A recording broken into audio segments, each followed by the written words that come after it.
Hi, it's Allie, and I'm here today to talk about one of my favorite theories we'll be looking at this semester in the history of television, and that's called the observer effect. The observer effect is exactly what it sounds like. It basically means when people are in the presence of the camera, their actions are altered. Now, this can really be seen in your own life, I bet. I'm going to use an example from my life to illustrate that.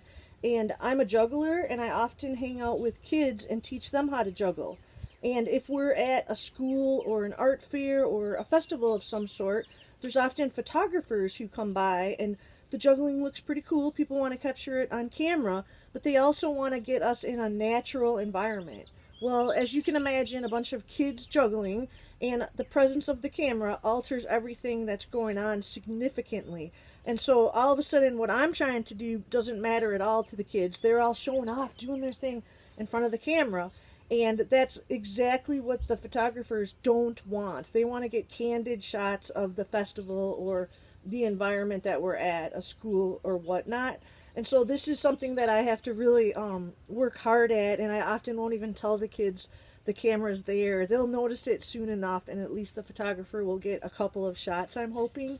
So that's how I see it in my own life.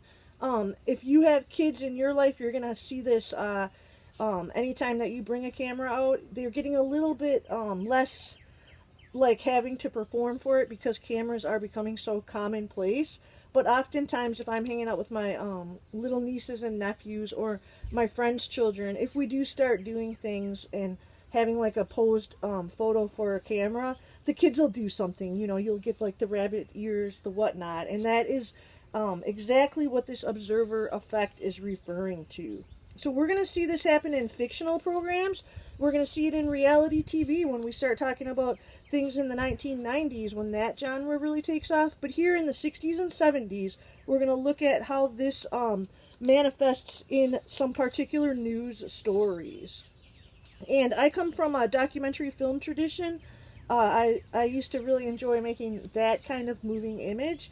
And this was something that we studied because in documentary, people are often trying to, the directors are often trying to convey like an impartial sense, but still, even in that kind of situation, when the camera is present, people do alter how they act.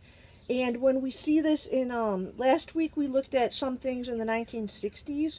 We looked at the Democratic National Convention in 1968 in Chicago. And when the police clash with the protesters, a chant erupts. The whole world is watching. And this is a chant that you'll hear at protests to this day.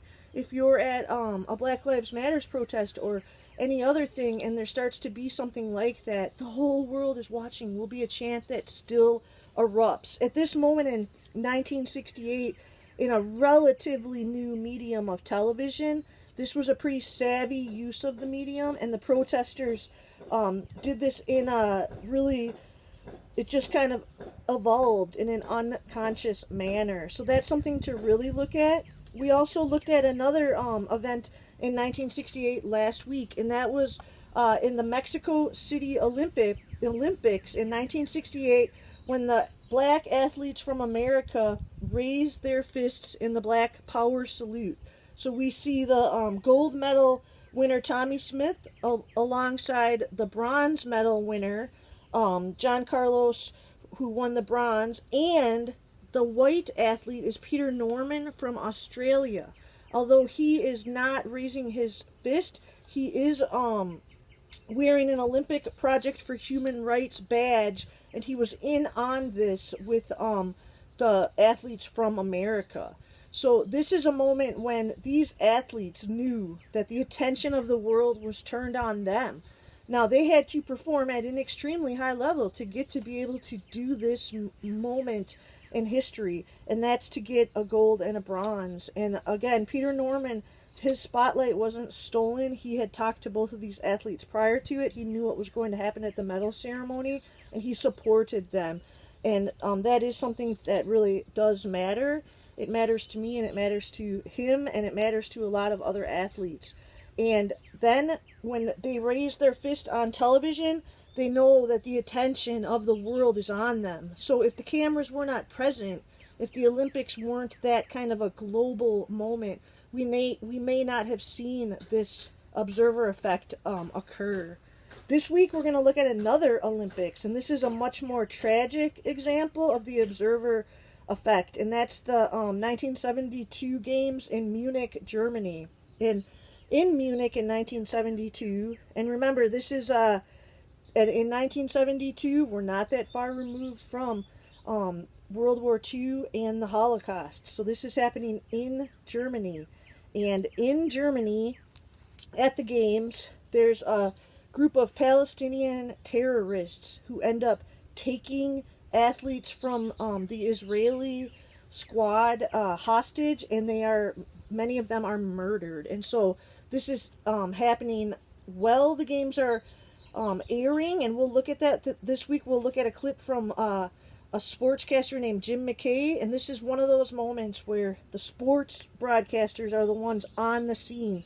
This is a sporting event. It's the Olympic Games. When this tragedy erupts, Jim McKay is there, and he covers this in such a fine manner that it's seen as one of the examples where like sports television really rises to the level of news journalism. And you'll see him get choked up, kind of the way that we saw some of the broadcasters, Walter Cronkite, etc., get choked up when President Kennedy was assassinated. We'll see that level of emotion being displayed by Jim McKay.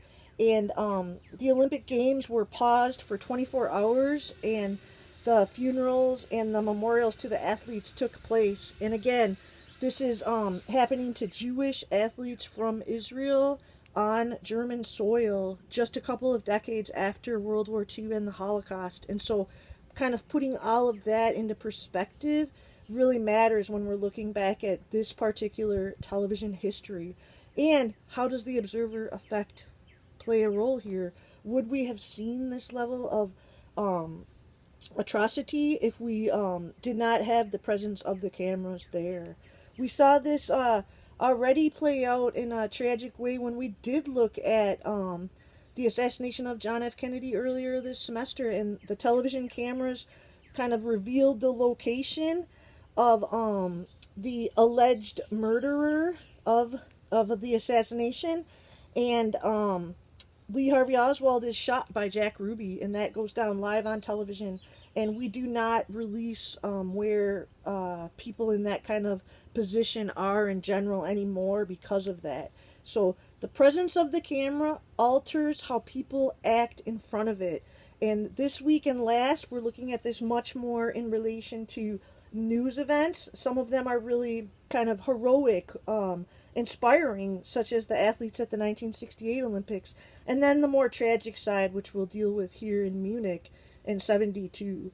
When we get to the 1990s and look at the rise of the genre of reality television, we'll be looking at the observer effect again. And in this way, it'll be how people who are real people, not actors, who are getting cast for shows that are reality television, are actually altering their real life personas to be able to fit in a television world. And so that's a little bit of a different stance with the observer effect, but it's the same thing. And I hope that you start looking at this theory in television you're watching or the news of today. And I find this to be one of the most fascinating theories that we look at through the semester. Thank you so much for your time.